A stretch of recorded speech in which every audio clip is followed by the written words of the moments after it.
আমি কই আমরা একটু রেকর্ড নিয়ে রাখছি।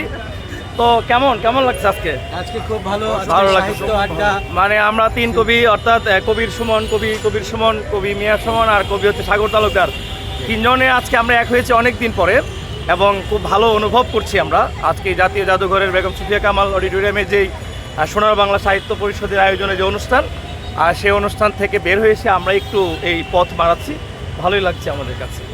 তো সাগর ভাই কি অবস্থা একটু আপনি বলেন। হ্যাঁ, ধন্যবাদ সুমন ভাই, আপনাকে পেয়ে আমরা খুবই ধন্য এবং কৃতজ্ঞ। আপনাকে পেয়ে খুব ভালো লাগছে আজকে। আচ্ছা, তো কবির সুমন ভাই আমার কিশোরগঞ্জের ভাই, আপনার কবি কি কেমন আছেন? আমি মিতা ভালো, আপনি আছেন কি মনে দেখুন? আমি ভালোই আছি। এখনের বর্তমান অবস্থা আর আগের বর্তমান অবস্থাটা কি? ভালো আমরা ভালো আছি। আর ভালোটা থাকতেই হবে, ভালো থাকতে হবে, শত মন্দের মধ্যেও ভালোটাই থাকতে হবে। মন্দের মধ্যে। আর আরেকটা কথাই আমরা বলি এই ভিডিওতে, সেটা হচ্ছে কবি, সাহিত্যিক, লেখক, অভিনয় শিল্পী, সংস্কৃতি মনাদের কোনো প্রকার দল অন্ধকানা দল হওয়ার কোনো দরকার আছে কি? না, দল হওয়ার এই ব্যাপারে আপনাদের মতামত কি?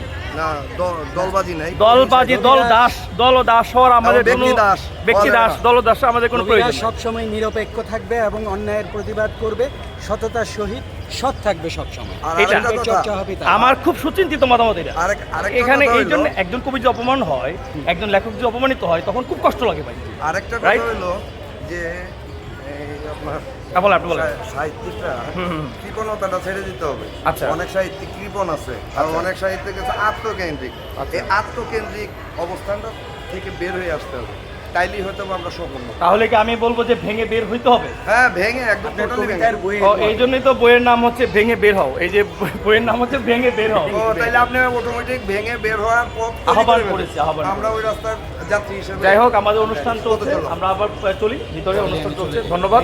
হ্যাঁ, ধন্যবাদ সবাইকে, ধন্যবাদ।